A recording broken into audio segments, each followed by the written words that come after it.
नमस्कार। ज्योतिष शास्त्र में श्रद्धा और विश्वास रखने वाले सभी जातकों का पारलौकिक जगत चैनल में बहुत बहुत स्वागत है। 15 मार्च 2022 प्रातःकाल 0:55 AM पर ग्रहों के राजाधिराज भगवान भुवन भास्कर राशि परिवर्तन करेंगे और शनि की राशि कुंभ राशि से निकलकर अपने परम मित्र देवगुरु की राशि मीन राशि में गोचर करेंगे।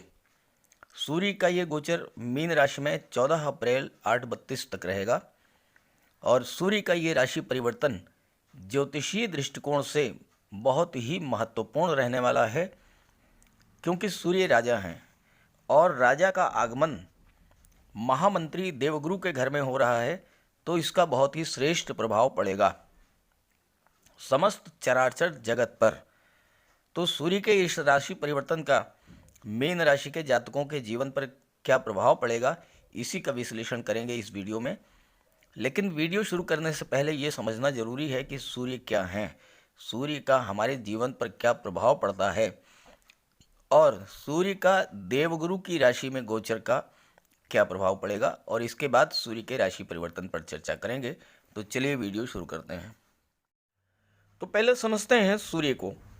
सूर्य सौरमंडल के केंद्र में स्थित होते हैं और सभी ग्रह सूर्य के चारों तरफ विभिन्न ऑर्बिट्स में घूमते हैं। सूर्य प्रकाश और ऊर्जा प्रदान करते हैं और सूर्य के बिना इस पृथ्वी पर जीवन की कल्पना नहीं की जा सकती है। अगर सूर्य का प्रकाश ना हो तो इस सृष्टि में जीवन ही संभव नहीं होगा, क्योंकि अगर हम कोई पौधा लगाते हैं, कोई बीज बोते हैं, तो वो सूर्य के प्रकाश के बिना पल्लवित नहीं होगा। अगर सूर्य का प्रकाश ना हो तो हमारे शरीर को ऊर्जा नहीं मिलेगी, शरीर मुरझा जाएगा। हमारे जीवन में सूर्य की बहुत ही महत्वपूर्ण भूमिका होती है। ज्योतिषीय दृष्टि से सूर्य को आत्मा, बल, तेज, प्रताप, आत्मविश्वास और आत्मसम्मान का कारक माना गया है। सूर्य शासन, प्रशासन, सरकारी नौकरी और राजनीति के कारक माने जाते हैं। सूर्य राजा हैं और सूर्य के प्रभाव से हम जीवन में बड़े बड़े कार्य करते हैं। बड़े बड़े IAS, IPS, मंत्री, विधायक, सांसद, नेता, अभिनेता, ये सब सूर्य के प्रभाव से ही बनते हैं। सूर्य जीवन में ऊंचा मान सम्मान दिलाते हैं। सूर्य का ये प्रकाश जैसे ही मीन राशि पर पड़ेगा तो सभी राशियों को कुछ न कुछ अच्छा ही प्राप्त होगा, क्योंकि मित्र के घर जाकर तो विशेष बल प्राप्त होता है। और देवगुरु जो कि मीन राशि के स्वामी हैं, वो ज्ञान, बुद्धि, विवेक, धन, मान सम्मान, धर्म और सत्कर्म के कारक हैं और साथ ही साथ देवगुरु विवाह और संतान के भी कारक हैं। तो सूर्य के मकर राशि में गोचर करते ही आपके ज्ञान, बुद्धि, विवेक में वृद्धि तो होगी ही होगी, आपका कॉन्फिडेंस लेवल भी बहुत हाई रहेगा। सूर्य पिता के कारक हैं और देवगुरु संतान के कारक हैं, तो इस योग में संतान की भी प्राप्ति हो सकती है। सूर्य आपके पिता की भी भाग्योन्नति करेंगे और ऐसे जातकों का बौद्धिक स्तर बहुत ही उच्च स्तर का होता है और ऐसा संयोग बनने पर राज्य से भी सम्मान मिलता है, क्योंकि सूर्य शासन प्रशासन के कारक होते हैं। सूर्य पंचम भाव के स्वामी होते हैं, देवगुरु नवम भाव के स्वामी होते हैं, जो कि संतान, शिक्षा और भाग्य भाव होता है। तो इस गोचर काल में संतान को उच्च शिक्षा के भी योग बनते हैं और चूंकि देवगुरु विदेश भाव 12वें भाव के स्वामी हैं, तो विदेश शिक्षा के भी योग बनते हैं। तो आइए अलग अलग राशियों पर इस राशि परिवर्तन के प्रभाव का विश्लेषण करते हैं। तो ये है मीन राशि के जातकों की कुंडली 15 मार्च 2022 प्रातः 0:55 AM। सूर्य का गोचर आपके लग्न भाव में होगा, आपकी ही राशि में होगा और सूर्य आपके लग्न भाव में गोचर करेंगे। लग्न भाव कुंडली का सबसे महत्वपूर्ण भाव है और लग्न भाव से आपके व्यक्तित्व, व्यवहार, वाणी, कार्यशैली, इन सब का विचार किया जाता है। और सूर्य क्या हैं? सूर्य हैं तेज, प्रताप, ऊर्जा और ऊष्मा के कारक। सूर्य है आत्मा, सूर्य है पिता, सूर्य मान सम्मान, पद, प्रतिष्ठा, आत्मसम्मान और आत्मविश्वास के कारक हैं, और सूर्य ही शासन, प्रशासन, सरकारी नौकरी और राजनीति के कारक हैं। तो आपके लग्न भाव में सूर्य का गोचर हो रहा है, तो आपको जीवन में सफलता, सम्मान और यश प्रदान करेंगे। आपका व्यक्तित्व अत्यंत आकर्षक और भव्य होगा, वाणी ओजपूर्ण होगी, और चूंकि देवगुरु की राशि में गोचर हो रहा है, तो देवगुरु के प्रभाव से आपकी वाणी ज्ञान और विवेक से पूर्ण होगी। सूर्य राजा हैं, आपने नेतृत्व क्षमता में वृद्धि करेंगे। लोग आपकी बात सुनेंगे, आपकी बात को मानेंगे और उसी के अनुरूप कार्य करेंगे। इसका परिणाम ये होगा कि जो जातक राजनीति, शासन प्रशासन, सरकारी नौकरी, न्यायिक सेवा, विदेश सेवा में कार्य कर रहे हैं, उनको कार्यस्थल में सफलता मिलेगी, नाम, यश और धन प्राप्त होगा, और सूर्य के कारण आपके अंदर असीम ऊर्जा का संचार होगा और जीवन में सभी लक्ष्यों को आप प्राप्त करेंगे। खास करके अगर आप सरकारी नौकरी के लिए प्रयासरत हैं, तो सूर्य सरकारी नौकरी के कारक होते हैं, और 24 मार्च को बुध का गोचर भी आपके लग्न भाव में ही रहेगा। तो जो जातक IAS, IPS, civil services, competitive exams की तैयारी कर रहे हैं, उनके लिए ये गोचर बहुत ही अच्छा रहेगा और उन्हें सफलता मिलेगी। और बुध के प्रभाव से जो जातक IT sector, management, computer, communication, कला, साहित्य के क्षेत्र में उच्च शिक्षा प्राप्त करना चाहते हैं, तो बुध का गोचर विदेश भाव में है और देवगुरु का भी गोचर विदेश भाव में है, तो विदेश जाकर के उच्च शिक्षा ग्रहण करने के प्रबल योग हैं। सूर्य का देवगुरु की राशि में गोचर है, और देवगुरु लग्न भाव के स्वामी हैं, और लग्न भाव में देवगुरु दिग्बली होते हैं, और सूर्य भी यहाँ पर हैं, तो फिर कहना ही क्या। दिग्बली देवगुरु कुंडली के सभी दोषों का नाश कर देते हैं, और सूर्य का ये गोचर आपको राजा के समान सुख, वैभव और ऐश्वर्य प्रदान करने वाला होगा। बहुत कम उम्र में आप उच्च पद को प्राप्त कर लेंगे, चाहे वो सरकारी नौकरी के क्षेत्र में हो, या प्राइवेट सेक्टर में हो, या फिर मैनेजमेंट के क्षेत्र में हो। किसी मल्टीनेशनल कंपनी में आपको उच्च पद मिल सकता है। ये योग आपको सत्ता सुख देने वाला होगा। देवगुरु का गोचर 12वें भाव में है, और देवगुरु धर्म और सत्कर्म के कारक होते हैं, तो आपकी रुचि धर्म और अध्यात्म में बढ़ेगी।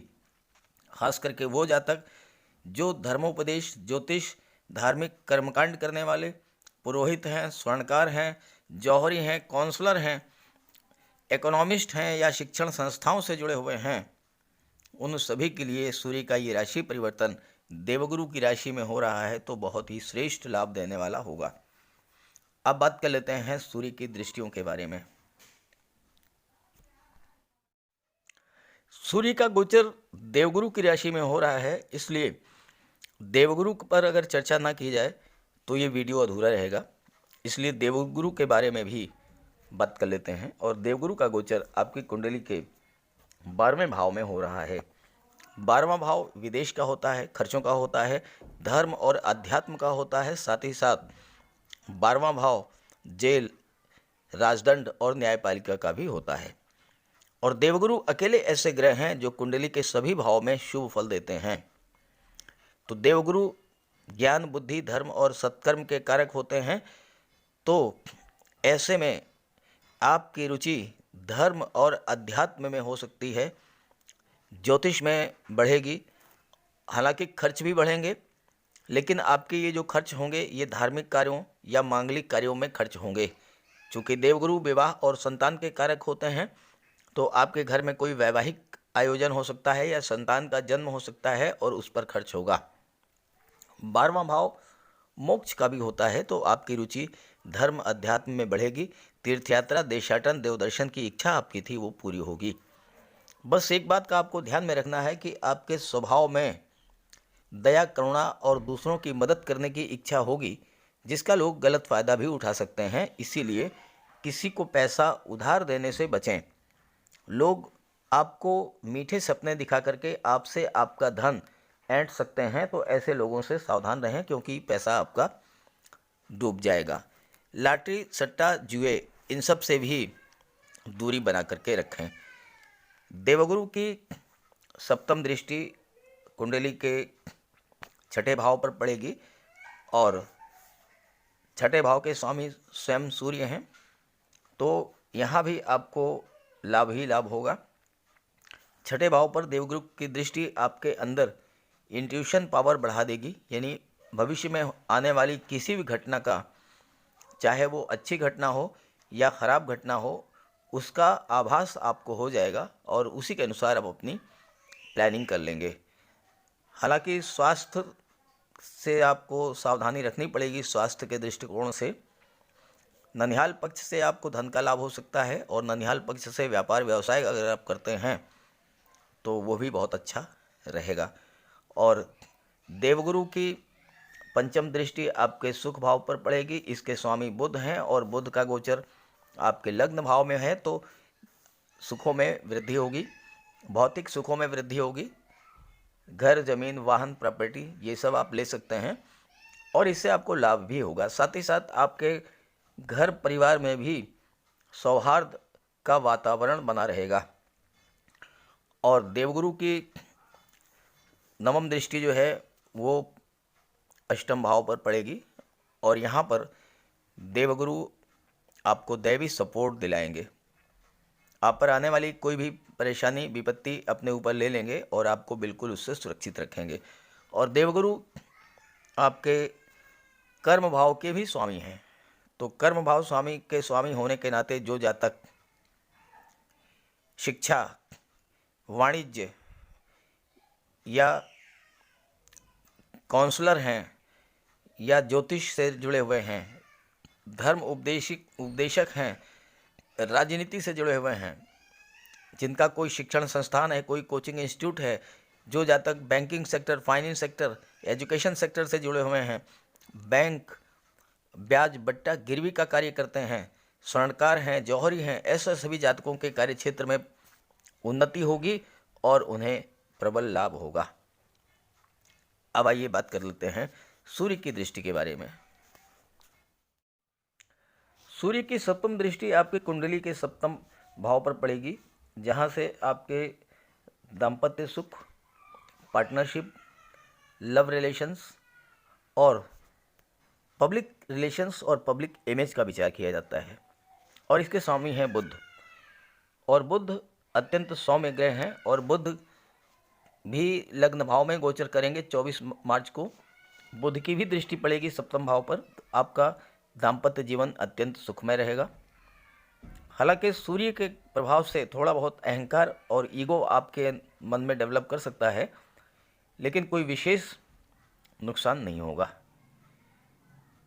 थोड़ी बहुत तनाव की स्थिति बन सकती है, लेकिन उसे आप सुलझा लेंगे, क्योंकि बुध आपके बुद्धि और विवेक को जागृत रखेंगे। विवाह का भी योग बनता है। देवगुरु विवाह के कारक होते हैं और यहाँ पर बुध इसके स्वामी हैं। तो ऐसी स्थिति में चूंकि बुध और देवगुरु एक दूसरे के प्रबल मित्र हैं, एक दूसरे को बहुत सपोर्ट करते हैं, और सूर्य और देवगुरु का तो कहना ही क्या है, एक राजा हैं और एक महामंत्री हैं। तो ऐसे में आपके विवाह के योग बनते हैं, संतान प्राप्ति के योग बनते हैं। पार्टनरशिप में व्यापार है, उसमें भी आपको लाभ होगा, और अगर लव रिलेशंस हैं वो मैरिज में कन्वर्ट होंगे। सप्तम भाव से पब्लिक इमेज का और पब्लिक रिलेशंस का विचार किया जाता है, तो आप अपनी छवि को लेकर बहुत सतर्क रहेंगे। कार्यस्थल पर लोग आपके बारे में क्या सोचते हैं, इसका ख्याल रखेंगे आप। और यहाँ पर सूर्य आपको सरकार से लाभ दिला देंगे, व्यापार के क्षेत्र में सफलता दिलाएंगे, आप लोगों की हेल्प करेंगे, और आप या तो शासन प्रशासन और राजनीति में खुद होंगे या उससे जुड़े लोगों से आपके संबंध बहुत अच्छे होंगे, जिससे कि आपके सभी काम बनते चले जाएंगे। पिता का बहुत अच्छा सपोर्ट आपको मिलेगा, पिता के प्रिय होंगे। राजनीति, सरकार से जुड़े कार्य या पब्लिक इंटरेस्ट के कार्य, इन सब में आपकी रुचि बढ़ेगी। विवाह अगर आपका 25 वर्ष के बाद होता है तो जीवन साथी भी बहुत ही सपोर्टिव नेचर का होगा। सप्तम भाव तुला राशि का होता है और तुला राशि है न्याय, संतुलन, व्यापार। तो आप जीवन में संतुलन बना करके चलेंगे और विवाह होगा तो अत्यंत खूबसूरत और सपोर्टिंग नेचर का उच्च शिक्षित जीवन साथी आपको प्राप्त होगा। और ऐसे जातक वकालत के क्षेत्र में, पत्रकारिता के क्षेत्र में या फिर न्यायालय के कार्यों में, शिक्षा जगत में बहुत अधिक सफलता प्राप्त करते हैं। और देवगुरु आपको कोर्ट कचहरी के मामलों में भी विजय दिलाएंगे, क्योंकि 12वें भाव में गोचर कर रहे हैं। 12वां भाव न्यायपालिका का होता है, तो कोर्ट कचहरी का मामला कोई चल रहा है तो उसमें भी आपको सफलता प्राप्त होगी। राज्य से धन प्राप्त होगा और आपका पुत्र भी मेधावी होगा, भाग्यशाली होगा और आपको असाधारण लाभ देंगे सूर्य सप्तम भाव में। जीवन साथी में प्रेम होगा और विवाह आपका स्थायी होगा। देवगुरु की दृष्टि चूंकि 12वें भाव पर, अष्टम भाव पर पड़ रही थी, तो देवगुरु ससुराल पक्ष से भी आपको धन का लाभ दिलाएंगे। अब यहाँ पर मैंने केतु को भी दर्शाया है, इसकी वजह है। राहु को नहीं लिखा है, इसकी वजह है। केतु को इसलिए दर्शाया है कि केतु का प्रभाव सूर्य पर पड़ रहा है। केतु की पंचम दृष्टि जो है वो सूर्य पर पड़ रही है, इसलिए मैंने केतु को दर्शाया है। और केतु को ज्योतिष शास्त्र में, केतु अगर शुभ भाव पर में गोचर करें तो अत्यंत शुभ फल देने वाला माना जाता है। और लग्न पर केतु की दृष्टि पड़ेगी।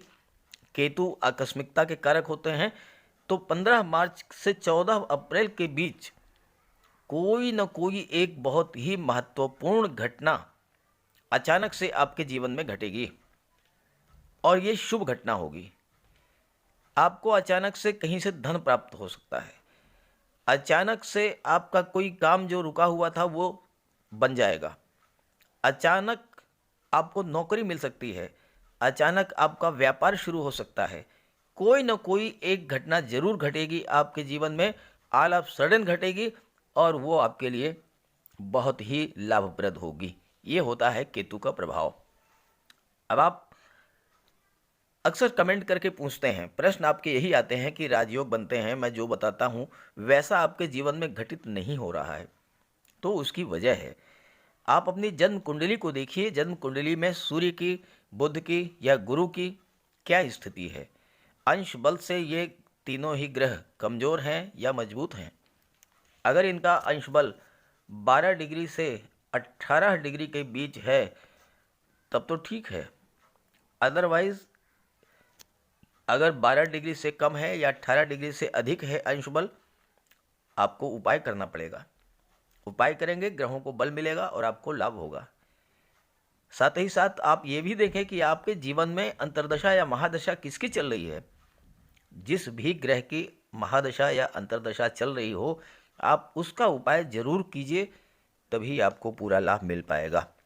अब यहाँ हम सूर्य की बात कर रहे हैं, तो सूर्य के लिए आदित्य हृदय स्तोत्र का पाठ कीजिए, गायत्री मंत्र का जाप कीजिए। रविवार के दिन सूर्य को अर्घ्य दीजिए। तांबे के लोटे में जल, अक्षत, लाल पुष्प, रोली, चंदन डाल करके सूर्य को अर्घ्य दीजिए। पिता की सेवा कीजिए, पिता का सम्मान कीजिए, पिता का आशीर्वाद प्राप्त कीजिए। ये सब आप उपाय करेंगे तो आपको लाभ होगा।